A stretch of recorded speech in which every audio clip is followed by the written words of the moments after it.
Hey guys, what's up? Are you having trouble with your toilet?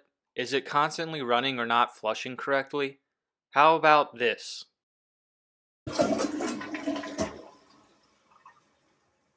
We can see here that the toilet is not flushing properly. The good news is that this is a really easy fix. All you need to do is pick up one of these kits. As we can see, this is a universal kit. It shows it fits all toilet types, new and old, and it shows it replaces the old ball float style fill valves. Here is a screenshot of the exact kit that I bought. I bought it from Home Depot and I'll put a link in the description.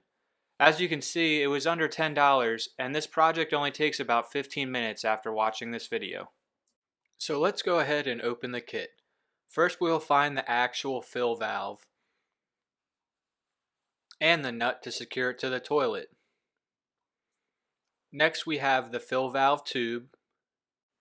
You will find two pieces to hold the tube in place, and finally a lock for the setting.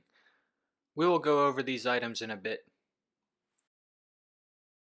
The first thing you will need to do is turn off the water shutoff valve for the toilet. My valve only requires a quarter of a turn to shut it off, but make sure you turn yours all the way off for your specific valve.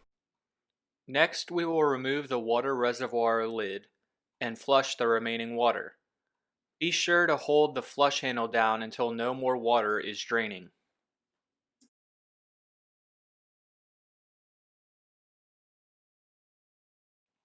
For this next step, you will need a bucket.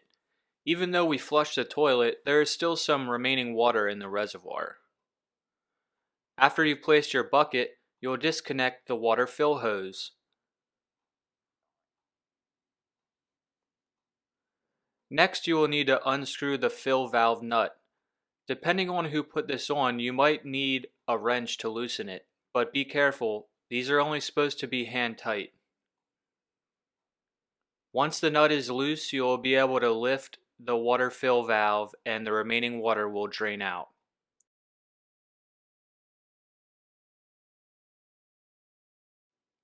Now you have removed the old water fill valve. Put it aside to discard of later. I want to mention that these old style valves do have adjustments that you can attempt to change to fix the toilet flushing issue. However, these can be problematic as they get old, and in my specific case, the adjustment screw is stripped so it could not be adjusted properly. A lot of times homeowners do not have the instructions on how to adjust the old valves, which the new valve will come with. Since I was going to be working on the issue anyways, I figured $10 is fair to have it done right and make sure I won't have problems in the future. So let's get to installing the new valve. First, you will need to adjust the valve height. You'll want to adjust the height so that the water line on the valve is about 1/2 inch below the top of the toilet overflow. On my Kohler toilet, you can see the black overflow in the center of the water reservoir.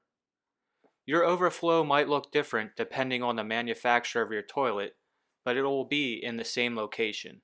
After you have adjusted the valve to the proper height, you will insert the lock to make sure the valve stays at this height. Next, we will install the water fill valve mounting nut. Make sure to note the correct orientation of the nut. On this nut, it shows this side up.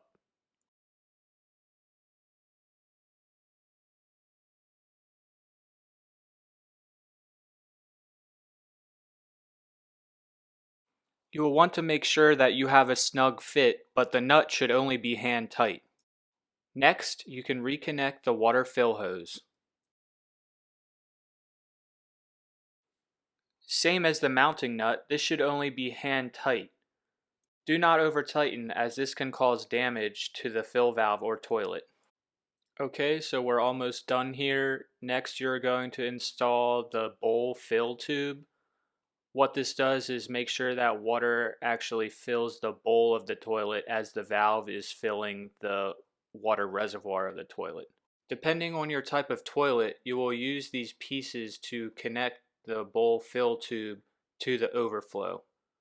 Mine's a Kohler toilet, so I use both of these attachments.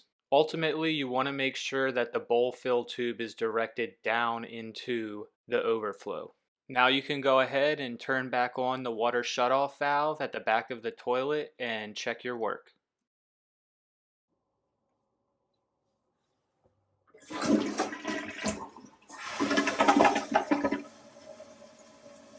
As we can see, the toilet is now flushing properly.